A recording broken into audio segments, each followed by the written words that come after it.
Dernière partie, comment est-ce qu'on réalise l'évaluation de type B d'une incertitude quand on a une mesure unique?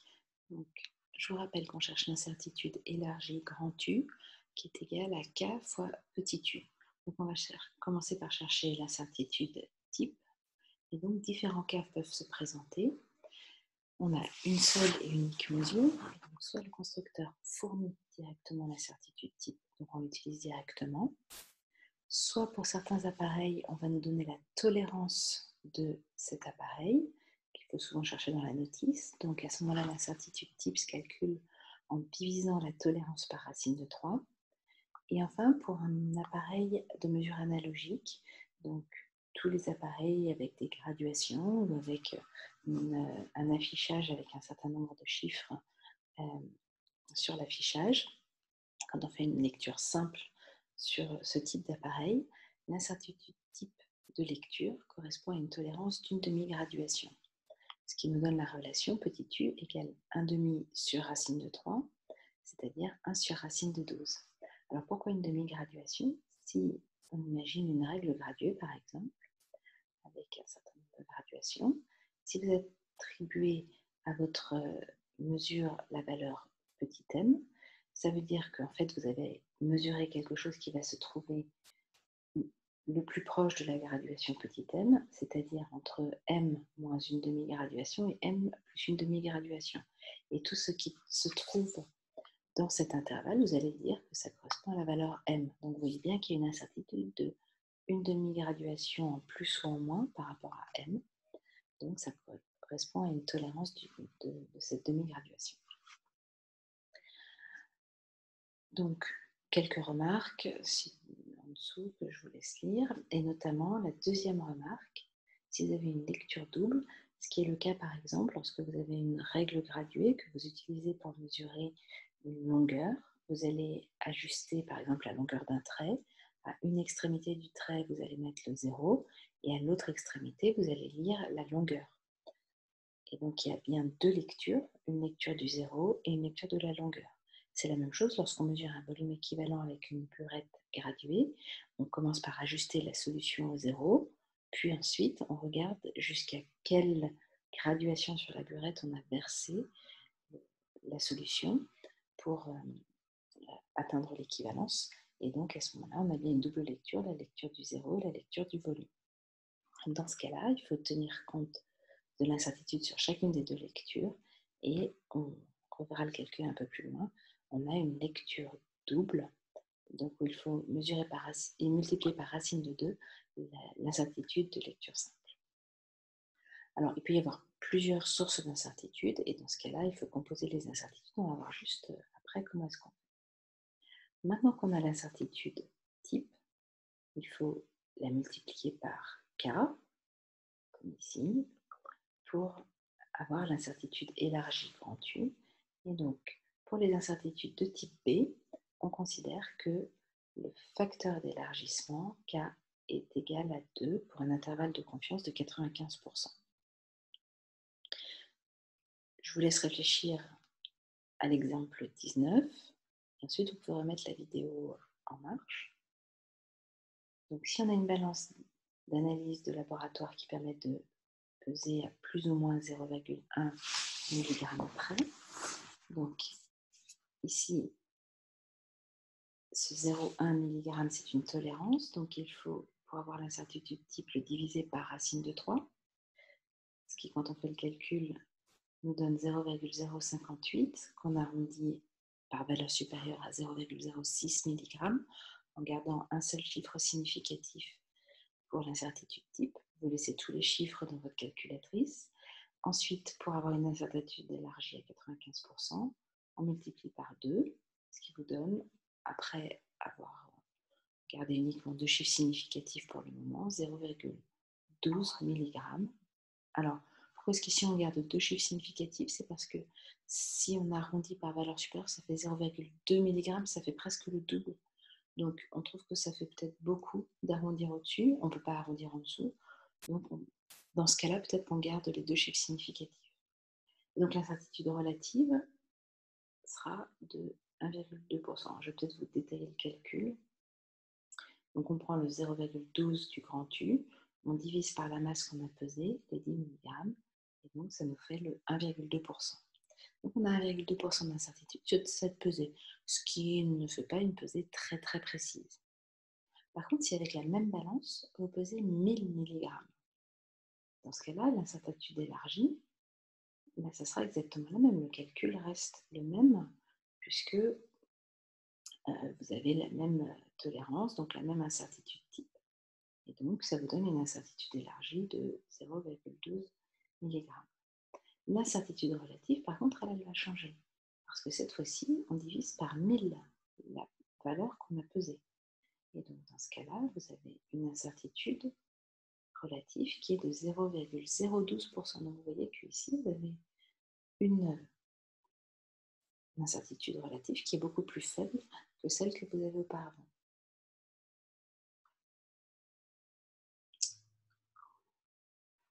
Propagation des incertitudes. Si vous avez plusieurs sources d'incertitude indépendantes sur un même mesurage. Donc, par exemple, tout à l'heure, on donnait pour un volume équivalent, vous aviez l'incertitude de lecture, vous aviez la tolérance de la burette, etc. Vous avez plusieurs sources en même temps qui vont se cumuler. À ce moment-là, pour avoir l'incertitude élargie complète sur la valeur m, on va utiliser la formule qui est encadrée ici. Donc, on va non pas simplement additionner les incertitudes, mais on va additionner les carrés des incertitudes et donc prendre ensuite la racine de cette somme des carrés. Ce qui peut s'écrire ici sous forme plus synthétique avec le signe somme. On additionne toutes les sources d'incertitude au carré pour obtenir ici l'incertitude élargie. Un cas particulier, c'est si on a une incertitude de type A et puis une incertitude de type B parce qu'on a fait une série de mesures qui a chacune son incertitude de type B. À ce moment-là, l'incertitude complète, ça sera une incertitude composée où on fera racine carrée de U de type A au carré plus U de type B au carré.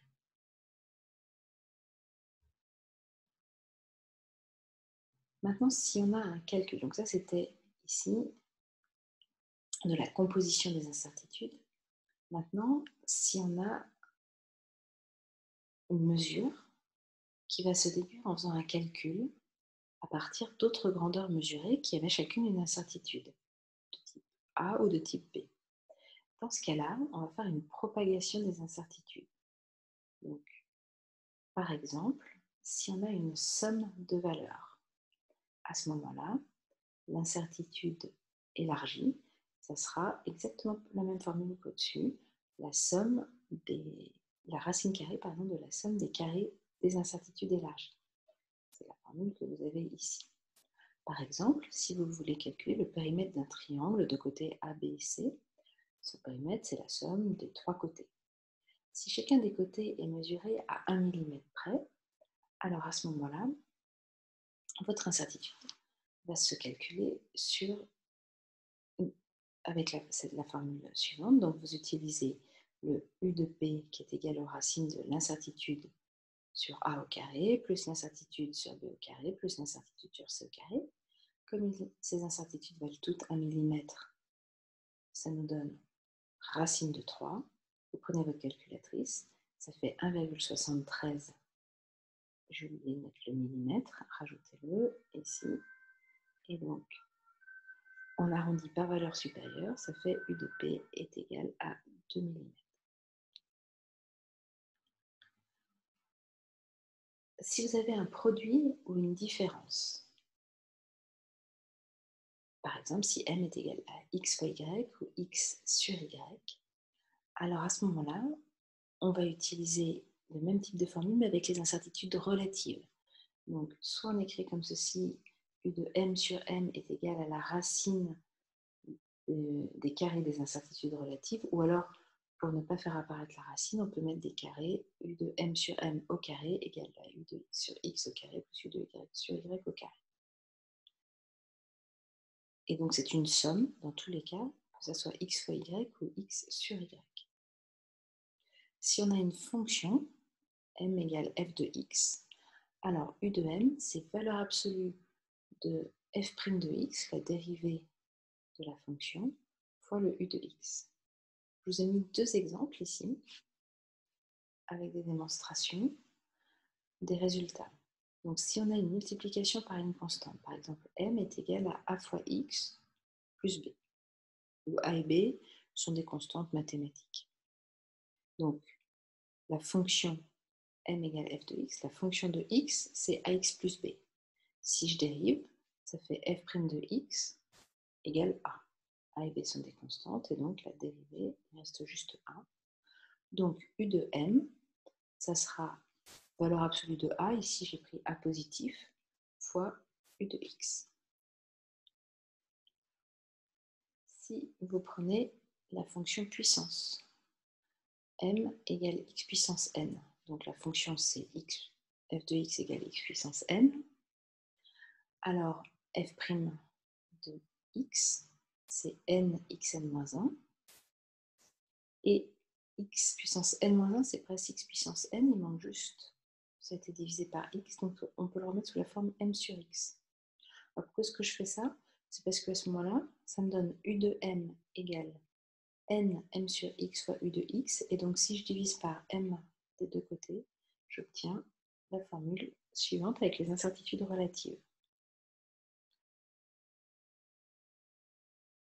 Ces calculs, ces résultats de calcul, vous allez les reporter sur votre fiche mémo. Il faut éventuellement savoir refaire les démonstrations.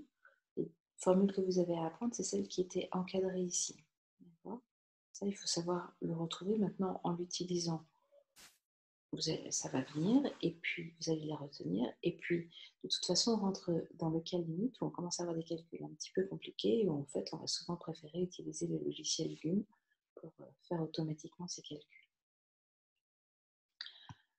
On peut ici redémontrer la formule pour les lectures doubles. Si vous mesurez une grandeur entre x mesuré qui est entre deux extrémités, vous faites la différence entre les valeurs aux deux extrémités. Éventuellement, le x0, ça peut être 0. C'est une valeur que vous avez ajustée avec une incertitude, avec des incertitudes identiques sur x1 et x0, qui sera le u de lecture. À ce moment-là, votre u de mesure, on applique les formules au-dessus, vous retrouvez le racine de 2 u de lecture. Je vous laisse regarder la démonstration. Essayez de faire l'exemple 21. Donc, si on reprend ensemble, on a un cylindre de rayon R et de hauteur H et de masse M. La masse volumique, ça sera la masse divisée par le volume, et le volume d'un cylindre, c'est la surface de la base, donc pi fois r carré, multiplié par sa hauteur, petit h. Donc on est dans le cas de multiplication et de division. On a une incertitude sur m, sur r et sur h, donc on utilise l'incertitude relative sur ρ, qui sera égale, donc je mets des carrés pour ne pas avoir de racines, donc ça sera égal à u de m sur m, le tout au carré, plus u de r au carré sur r au carré, plus u de h sur h. Le u de r au carré sur r au carré, on est dans le cas d'une fonction puissance avec n égale 2, donc ça va nous donner, et donc ça nous donne u de m sur m, le tout au carré, plus, pour u de r au carré, ça nous donne 2 u de r sur r, le tout au carré, plus u de h sur h, tout au carré. Ok? Alors, en fait, ce genre de formule va très souvent être facile à simplifier parce qu'il y aura une des incertitudes type qui sera négligeable, ou plusieurs, par rapport aux autres. En général, il y a une source d'erreur qui est importante. Par exemple, ici, si on sait faire des mesures de longueur relativement précises, alors que la masse, on a une balance avec une incertitude plus grande, Si l'incertitude type, donc on compare les incertitudes types, hein, puisque ce ne sont pas les mêmes types de grandeur, donc on ne peut pas comparer directement les incertitudes élargies qui ne sont pas dans les mêmes unités, mais on peut comparer les incertitudes relatives qui sont toutes des pourcentages. Donc si l'incertitude type sur la masse est 10 fois supérieure aux autres, ce que je vais écrire mathématiquement sous la forme U de M sur M est égal à 10 fois, alors par exemple U de, mettons, H sur H. Quand je mets au carré, dans ma formule au-dessus, tout est au carré. Quand je mets au carré, qu'est-ce qui va se passer? Je vais avoir 10 puissance 2 au carré fois U de H sur H au carré. Donc ça veut dire que l'incertitude relative au carré est 100 fois plus grande que l'autre. Ce terme ici, ce premier terme, est 100 fois plus grand que... Alors je l'écris pour H, mais mettons que c'est aussi vrai pour R. Ça veut dire que si ces deux-là sont 100 fois plus petits, ben, ils vont être négligeables. Donc, je vais pouvoir écrire que ce terme-là est négligeable. Donc, je mets qu'il est beaucoup plus petit que U de M sur M. Et donc, dans le calcul, je vais pouvoir négliger tous les termes, sauf celui sur la masse. Et donc, il va me rester uniquement U de ρ sur ρ égale à U de M sur M. D'accord? Donc, on essaiera toujours de repérer les termes prépondérants pour pouvoir négliger les autres et simplifier énormément les calculs. D'accord? Donc, voilà pour le genre de calcul qu'il y aura à faire. Si jamais rien ne se simplifie, s'il n'y a pas d'incertitude prépondérante, dans ce cas-là, le mieux, encore une fois, est de faire le calcul avec